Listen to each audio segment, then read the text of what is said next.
दोस्तों, जरा ठहरकर सोचिए।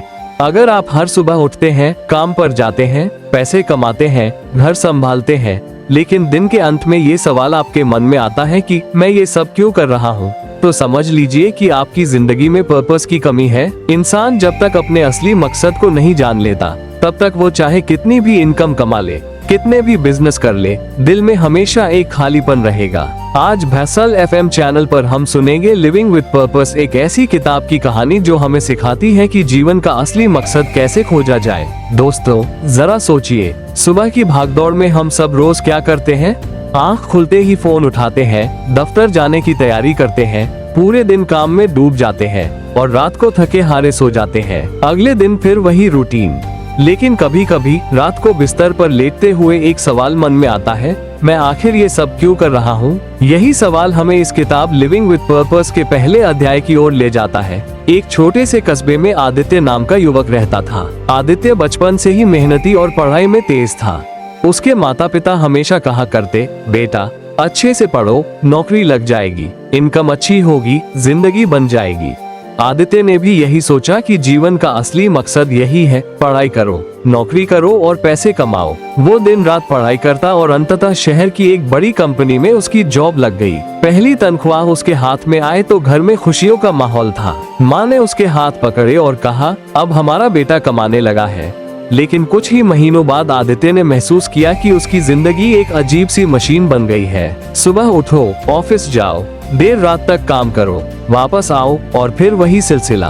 बैंक बैलेंस तो बढ़ रहा था, इनकम भी आ रही थी, लेकिन अंदर से वो खाली महसूस करता था। आदित्य अक्सर सोचता, क्या मेरी जिंदगी बस इतनी ही है? क्या मेरी पहचान सिर्फ सैलरी और जॉब से तय होती है? मैं कौन हूँ असल में और मैं ये सब क्यों कर रहा हूँ? यही सवाल इस किताब का मूल है। दोस्तों, हमारे समाज में लाखों लोग यही जीवन जीते हैं। कोई बिजनेस करता है, कोई नौकरी करता है, कोई शेयर मार्केट में इन्वेस्ट करता है, कोई नई प्रॉपर्टी खरीदता है। सब लोग किसी न किसी लक्ष्य में व्यस्त है, लेकिन असल में मंजिल किस ओर है, ये बहुत कम लोगों को पता है। यही कारण है कि बहुत से लोग इनकम तो कमाते हैं, लेकिन सच्चा संतोष नहीं पाते। किताब लिविंग विद पर्पस हमें बताती है कि पैसा, बिजनेस, इनकम, इन्वेस्टमेंट, ये सब जिंदगी के साधन है, मकसद नहीं। ये वो साधन है जिनसे हम अपने असली मकसद को पूरा कर सकते हैं, लेकिन अगर हम इन्हें ही मकसद मान लें तो जीवन अधूरा रह जाता है। आदित्य का एक दोस्त था, सौरभ। वो शेयर मार्केट में इन्वेस्ट करने का शौकीन था। उसका पूरा दिन पोर्टफोलियो और मार्केट की उठापटक में निकल जाता।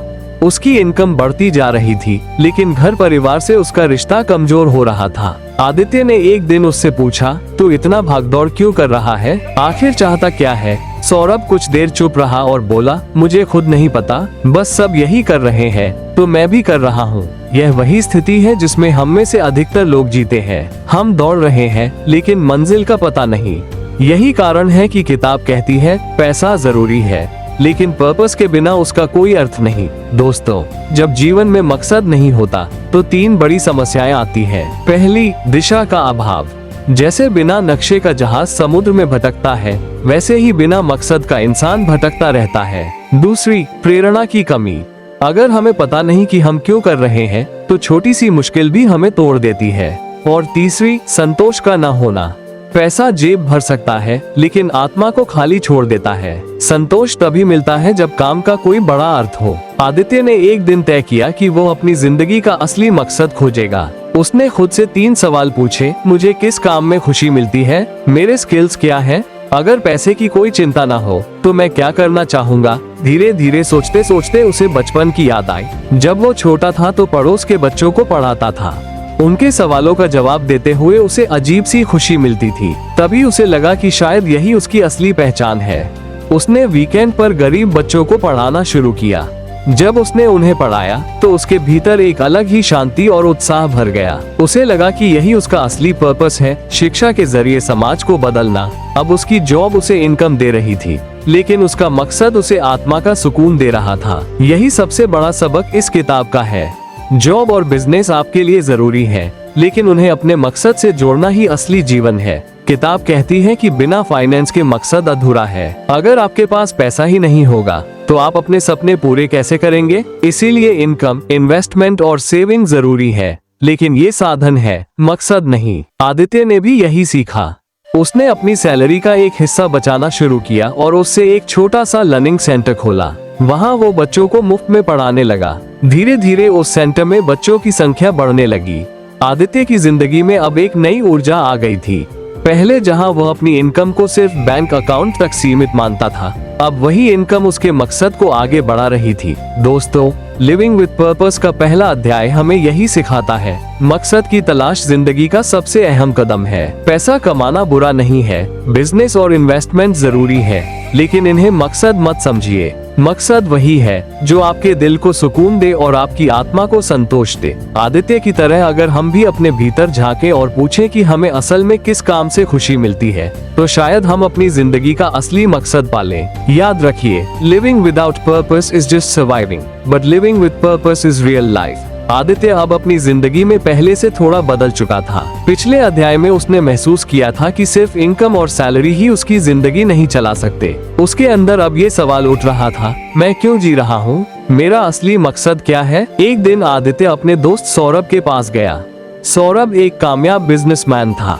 उसका ऑफिस बड़ा था, इनकम अच्छी थी और वो हमेशा अपने काम में व्यस्त रहता था। आदित्य ने उससे पूछा, तुम इतनी मेहनत क्यों करते हो?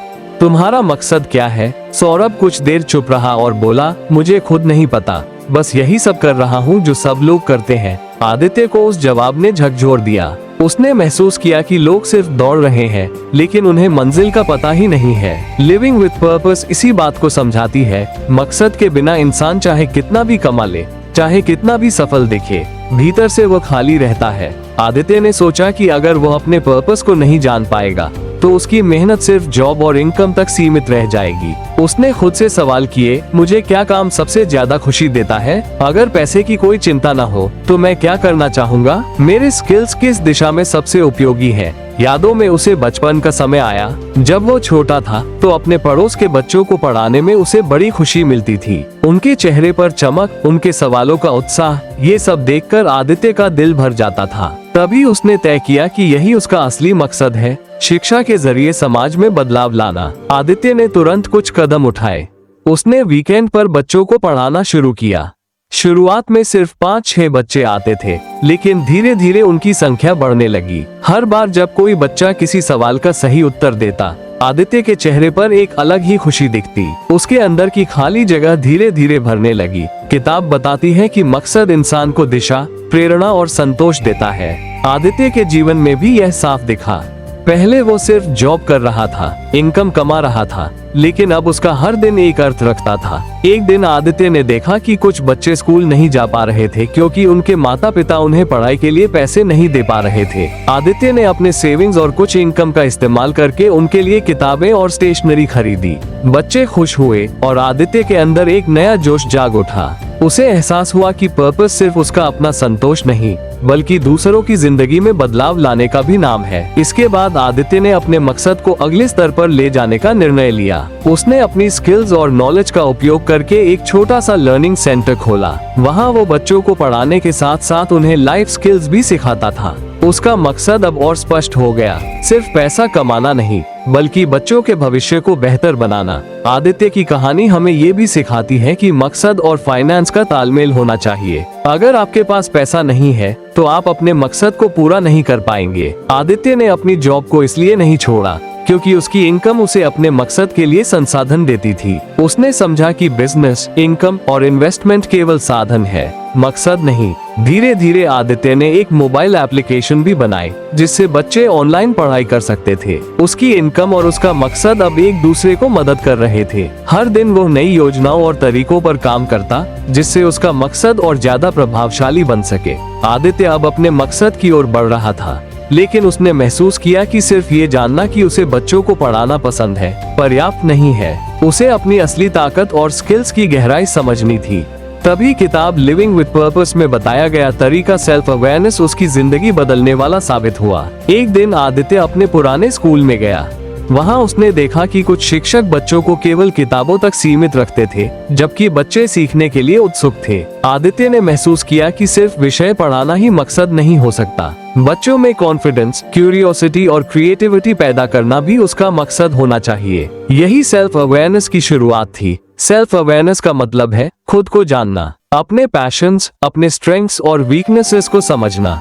आदित्य ने अपने आप से 3 सवाल किए। मुझे किस काम में सबसे ज्यादा खुशी मिलती है? मेरे पास कौन कौन से स्किल्स हैं जिन्हें मैं लोगों की मदद के लिए इस्तेमाल कर सकता हूँ? अगर पैसे की कोई चिंता न हो तो मैं क्या करूँगा? सोचते सोचते उसे एहसास हुआ कि सिर्फ पढ़ाना ही नहीं बल्कि बच्चों के लिए नए तरीके से सीखने के अनुभव तैयार करना उसकी असली ताकत है। उसने देखा कि उसका टैलेंट सिर्फ नॉलेज देने तक सीमित नहीं था, बल्कि वो बच्चों की सोच और सोचने की क्षमता बदल सकता था। आदित्य ने अपने छोटे लर्निंग सेंटर में एक नया प्रयोग किया। उसने बच्चों को ग्रुप में बैठाकर कहानी सुनाने और उसे एनालाइज करने का काम दिया। शुरुआत में बच्चे हिचक रहे थे, लेकिन धीरे धीरे उनकी सोच विकसित होने लगी। आदित्य ने महसूस किया कि उसका मकसद सिर्फ टीचिंग नहीं, बल्कि बच्चों की क्रिटिकल थिंकिंग और कॉन्फिडेंस बिल्डिंग में मदद करना भी है। किताब बताती है कि सेल्फ अवेयरनेस इंसान को ये समझाती है कि उसकी असली ताकत क्या है और वो दुनिया में क्या योगदान दे सकता है। आदित्य के लिए ये समझना जरूरी था कि उसकी स्किल्स, उसका पैशन और उसका मकसद आपस में जुड़े हुए हैं। कई लोग सोचते हैं कि मकसद और सेल्फ अवेयरनेस अलग है, लेकिन आदित्य ने देखा कि अगर उसे अपने मकसद का सही दिशा में पता नहीं होगा तो उसकी मेहनत बिखर जाएगी। सेल्फ अवेयरनेस ने उसे दिखाया कि वो बिजनेस स्ट्रैटेजी, इनकम जनरेशन और फाइनेंस को किस तरह अपने मकसद के साथ जोड़ सकता है। उदाहरण के तौर पर उसने अपनी बचत से बच्चों के लिए मोबाइल एप्लीकेशन बनवाए। यह एप्लीकेशन उन्हें ऑनलाइन पढ़ाई करने का मौका देती थी। अब आदित्य का मकसद और उसका फाइनेंशियल प्लानिंग दोनों एक दूसरे को मजबूत कर रहे थे। एक दिन आदित्य ने देखा कि कुछ बच्चे ऐप पर रजिस्ट्रेशन में कठिनाई महसूस कर रहे थे। उसने तुरंत यह समझा कि उसका मकसद सिर्फ कंटेंट देना नहीं है, बल्कि बच्चों के लर्निंग एक्सपीरियंस को स्मूथ और आसान बनाना भी उसकी जिम्मेदारी है। सेल्फ अवेयरनेस ने उसे ये सिखाया कि जब आप अपने स्ट्रेंथ्स और स्किल्स को पहचानते हैं तो आप अपने मकसद को और प्रभावशाली बना सकते हैं। आदित्य ने अपने कम्युनिकेशन स्किल्स और क्रिएटिविटी का उपयोग करके बच्चों के लिए इंटरैक्टिव सेशंस तैयार किए। परिणाम ये हुआ कि बच्चों में सीखने की एंथुसियाज्म बढ़ी और उनकी प्रॉब्लम सॉल्विंग क्षमता भी विकसित हुई। सेल्फ अवेयरनेस केवल स्किल्स और पैशंस तक सीमित नहीं है, यह आत्मविश्वास भी देती है। आदित्य ने महसूस किया कि जब उसे पता है कि वह क्या कर सकता है तो किसी भी चुनौती से डर नहीं लगता। किताब में लिखा है कि जब इंसान अपने आप को जान लेता है तो उसका डिसीजन मेकिंग, बिजनेस प्लानिंग और फाइनेंशियल मैनेजमेंट अधिक प्रभावशाली हो जाता है। आदित्य ने भी अपने लर्निंग सेंटर की ग्रोथ के लिए नए आइडियाज इम्प्लीमेंट किए और उसका इनकम धीरे धीरे बढ़ने लगा। सेल्फ अवेयरनेस से आदित्य ने ये भी सीखा कि उसका मकसद केवल खुद के लिए नहीं है, उसका योगदान बच्चों के भविष्य को मजबूत करता है। किताब बताती है कि जब आप दूसरों की मदद करते हैं और अपने मकसद को समझते हैं तो आपके बिजनेस, फाइनेंस और इन्वेस्टमेंट भी अर्थपूर्ण बन जाते हैं। आदित्य ने अपने लर्निंग सेंटर में वर्कशॉप शुरू की जिसमें बच्चों को फाइनेंशियल लिटरेसी, टाइम मैनेजमेंट और क्रिटिकल थिंकिंग सिखाया गया। ये सिर्फ बच्चों के लिए फायदा नहीं था, बल्कि आदित्य के पर्पस और सेल्फ अवेयरनेस को भी मजबूत कर रहा था। दोस्तों, सेल्फ अवेयरनेस ही वो पहला कदम है जो आपको अपने मकसद तक पहुंचाता है। आदित्य की कहानी से हमने सीखा, जब आप अपने स्ट्रेंथ्स, स्किल्स और पैशंस को समझते हैं तो आप अपने मकसद को और स्पष्ट और प्रभावशाली बना सकते हैं। सेल्फ अवेयरनेस इंसान को ये सिखाती है कि उसका पर्पस केवल पैसा कमाना या बिजनेस बढ़ाना नहीं है, ये समाज में योगदान देना, दूसरों की जिंदगी बदलना और अपनी इनकम और इन्वेस्टमेंट को मीनिंगफुल बनाना भी है। आदित्य अब अपने मकसद को पहचान चुका था और सेल्फ अवेयरनेस की मदद से समझ चुका था कि उसके स्किल्स और पैशंस किस दिशा में काम आएंगे। लेकिन उसे महसूस हुआ कि मकसद केवल अपनी जिंदगी तक सीमित नहीं होना चाहिए। असली संतोष तब आता है जब आपका काम दूसरों की जिंदगी को भी बेहतर बनाता है। यही किताब लिविंग विद पर्पस में कंट्रीब्यूशन और इम्पैक्ट के अध्याय की मूल सीख है। एक दिन आदित्य अपने लर्निंग सेंटर में बच्चों के साथ बैठा था। उसने देखा कि कुछ बच्चे बहुत मेहनत कर रहे हैं, लेकिन उनके परिवार में आर्थिक समस्या के कारण वे पढ़ाई छोड़ सकते थे। आदित्य के दिल में अचानक एक ख्याल आया, अगर मैं उन्हें सही संसाधन दूं, तो उनकी जिंदगी बदल सकती है। उसने तुरंत अपनी सेविंग से बच्चों के लिए किताबें, स्टेशनरी और डिजिटल टूल्स खरीदे। बच्चों की खुशी देखकर आदित्य के अंदर एक नई ऊर्जा आई। उसे एहसास हुआ कि उसका मकसद सिर्फ पढ़ाना नहीं, बल्कि उनके भविष्य को मजबूत करना भी है। किताब कहती है कि कंट्रीब्यूशन हमेशा बड़े कदमों से नहीं होता, छोटे छोटे कदम भी बड़ा इम्पैक्ट ला सकते हैं। आदित्य ने सबसे पहले अपने छोटे छोटे रिसोर्सेज का सही उपयोग किया। उसने बच्चों को एक्स्ट्रा क्लासेस दी, वीकेंड वर्कशॉप्स आयोजित किए और उनकी लर्निंग को इंटरैक्टिव बनाया। धीरे धीरे बच्चों की परफॉर्मेंस में सुधार आने लगा। उनके पेरेंट्स भी खुश हुए।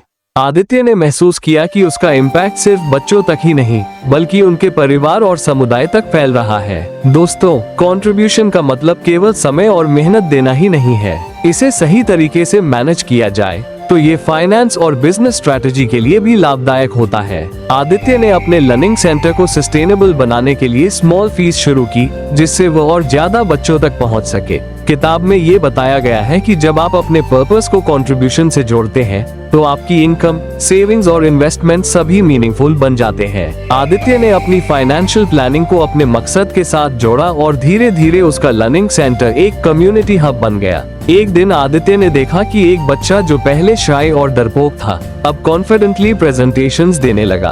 उसका नाम रोहन था। आदित्य को समझ आया कि उसकी छोटी सी कोशिश ने रोहन की पूरी पर्सनालिटी बदल दी। यही कंट्रीब्यूशन और इम्पैक्ट की ताकत है। किताब कहती है कि असली पर्पस तब पूरा होता है जब आपका काम दूसरों की जिंदगी पर लास्टिंग इम्पैक्ट छोड़ता है। आदित्य ने देखा कि उसके स्टूडेंट्स न केवल एकेडमिक्स में बेहतर हुए बल्कि उनकी सोच और सोचने की क्षमता भी विकसित हुई। आदित्य ने अपने मकसद और इम्पैक्ट को अगले स्तर पर ले जाने का निर्णय लिया। उसने अपने लर्निंग सेंटर में फाइनेंशियल लिटरेसी, टाइम मैनेजमेंट और क्रिटिकल थिंकिंग के लिए वर्कशॉप्स शुरू किए। बच्चों ने न केवल एकेडमिक्स में प्रोग्रेस किया बल्कि अपनी पर्सनल स्किल्स भी विकसित की। इससे आदित्य को पता चला कि कंट्रीब्यूशन का इम्पैक्ट केवल इमीडिएट नहीं होता, ये भविष्य में बड़े बदलाव की नींव रखता है।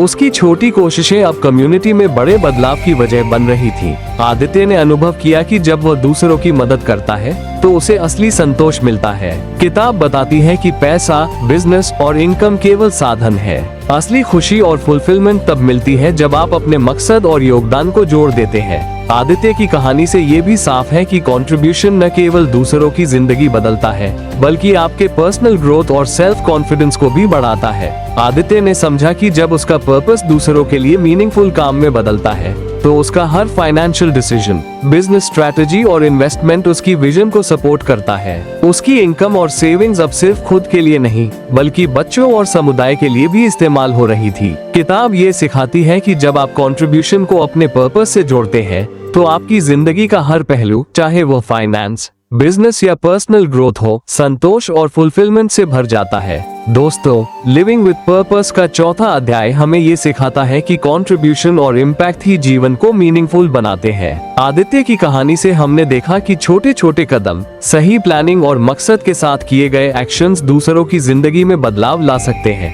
अगर हम भी अपने स्किल्स, इनकम और बिजनेस स्ट्रैटेजी को सही मकसद के साथ जोड़ें और कंट्रीब्यूशन करें तो हमारा पर्सनल ग्रोथ और समाज के लिए इम्पैक्ट दोनों मजबूत होंगे। यही असली सफलता है, लिविंग विद पर्पस। आदित्य अब अपने पर्पस, सेल्फ अवेयरनेस, कंट्रीब्यूशन और प्लानिंग के साथ काफी आगे बढ़ चुका था, लेकिन उसने महसूस किया कि असली सफलता तब मिलती है जब सभी लर्निंग्स और एक्शंस को अपने जीवन में इंटीग्रेट किया जाए। तभी किताब लिविंग विद पर्पस में इंटीग्रेशन और फुलफिलमेंट की बात सामने आती है। एक सुबह आदित्य अपने लर्निंग सेंटर में बैठा और बच्चों के प्रोग्रेस रिपोर्ट्स देख रहा था। उसने महसूस किया कि सिर्फ मकसद, सिर्फ प्लानिंग और सिर्फ कंट्रीब्यूशन पर्याप्त नहीं थे। उसे अपने पर्सनल ग्रोथ, फाइनेंशियल प्लानिंग और कम्युनिटी इम्पैक्ट को साथ में जोड़ना था। तभी उसने सोचा, क्या मैं अपने पूरे जीवन को पर्पस के साथ बैलेंस कर पा रहा हूँ? किताब बताती है कि पर्पस को इंटीग्रेट करने का मतलब है आपके डेली एक्शंस, डिसीजंस और हैबिट्स आपके मकसद से अलाइन हो। आदित्य ने देखा कि अगर वो हर दिन सिर्फ टीचिंग में ही लगे तो उसका पर्सनल ग्रोथ और इनकम मैनेज करना मुश्किल हो जाएगा। इसलिए उसने अपने दिन को स्ट्रक्चर्ड किया। सुबह कुछ घंटे टीचिंग और वर्कशॉप्स के लिए, दोपहर में पर्सनल स्किल डेवलपमेंट और इवनिंग में फाइनेंशियल प्लानिंग और बिजनेस स्ट्रैटेजी के लिए। इस तरीके से उसका हर एक्शन उसके मकसद और गोल्स के साथ अलाइन हो गया। सेल्फ अवेयरनेस केवल शुरुआत में काम नहीं आती। आदित्य ने महसूस किया कि लगातार सेल्फ एवेल्युएशन करना जरूरी है। उसने हर महीने खुद से सवाल किया, क्या मैं अपने पर्पस के साथ अलाइन हूँ? क्या मेरे एक्शंस मीनिंगफुल हैं? इस रिफ्लेक्शन से आदित्य ने नई अपॉर्चुनिटीज खोजी और अपनी स्ट्रैटेजीज रिफाइन की। उसने देखा कि सेल्फ अवेयरनेस उसे अडेप्टेबल और रेजिलिएंट बनाती है, कंट्रीब्यूशन तब इम्पैक्टफुल होता है जब उसे सस्टेनेबल बनाया जाए। आदित्य ने अपने लर्निंग सेंटर और ऑनलाइन प्लेटफॉर्म के लिए लॉन्ग टर्म प्लान बनाया। उसने लोकल कम्युनिटी लीडर्स और फिलैंथ्रोपिस्ट से सहयोग लिया। किताब बताती है कि सस्टेनेबल कंट्रीब्यूशन से आपका इम्पैक्ट बड़ा और लास्टिंग होता है। आदित्य ने देखा कि बच्चे और उनके फैमिलीज उसके एफर्ट्स के साथ ग्रो कर रहे थे। इसका फुलफिलमेंट उसके किसी फाइनेंशियल या पर्सनल गेन से कहीं अधिक था। इंटीग्रेशन में फाइनेंशियल प्लानिंग भी महत्वपूर्ण है। आदित्य ने अपने इनकम, सेविंग्स और इन्वेस्टमेंट्स को पर्पस ड्रिवन डिसीजंस के साथ मैनेज किया। उसने देखा कि जब फाइनेंस और पर्पस अलाइन होते हैं तो स्ट्रेस कम होता है और रिसोर्सेज एफिशिएंटली यूज होते हैं। उदाहरण के लिए, उसने अपनी अर्निंग्स का हिस्सा टेक्नोलॉजी और वर्कशॉप्स में इन्वेस्ट किया, जिससे और अधिक बच्चों तक पहुंच बनी। इस तरीके से उसका पर्पस और फाइनेंशियल सस्टेनेबिलिटी एक साथ चल रहे थे। दोस्तों, किताब बताती है कि फुलफिलमेंट तब आता है जब पर्पस, सेल्फ अवेयरनेस, कंट्रीब्यूशन और प्लानिंग इंटीग्रेट होकर आपके जीवन का हिस्सा बन जाएं। आदित्य ने महसूस किया कि अब उसकी जिंदगी खाली नहीं, मीनिंगफुल और जॉयफुल बन गई थी। एक दिन उसने अपने पुराने दोस्त सौरभ से बात की। सौरभ ने पूछा, तुम इतनी खुशी और संतोष कैसे महसूस कर रहे हो? आदित्य ने मुस्कुराते हुए जवाब दिया, जब मैं अपने पर्पस के साथ जीता हूँ, दूसरों की मदद करता हूँ और अपने एक्शंस को सही डायरेक्शन में ले जाता हूँ, तभी असली फुलफिलमेंट मिलती है। आदित्य ने अपने इंटीग्रेशन स्ट्रेटजी के तहत एक कम्युनिटी इवेंट भी आयोजित किया। वहाँ स्टूडेंट्स ने अपने प्रोजेक्ट्स और लर्निंग्स प्रस्तुत किए। बच्चों के पेरेंट्स और लोकल कम्युनिटी ने उनकी ग्रोथ देखा और आदित्य को उसकी मेहनत का टेंजिबल इम्पैक्ट महसूस हुआ। किताब में लिखा है कि इंटीग्रेशन और फुलफिलमेंट केवल पर्सनल हैप्पीनेस तक सीमित नहीं है, इसका असर आपके सराउंडिंग और समाज पर भी पड़ता है। आदित्य ने महसूस किया कि उसका पर्पस अब सिर्फ पर्सनल सेटिस्फैक्शन नहीं, बल्कि कम्युनिटी इम्प्रूवमेंट का भी जरिया बन गया।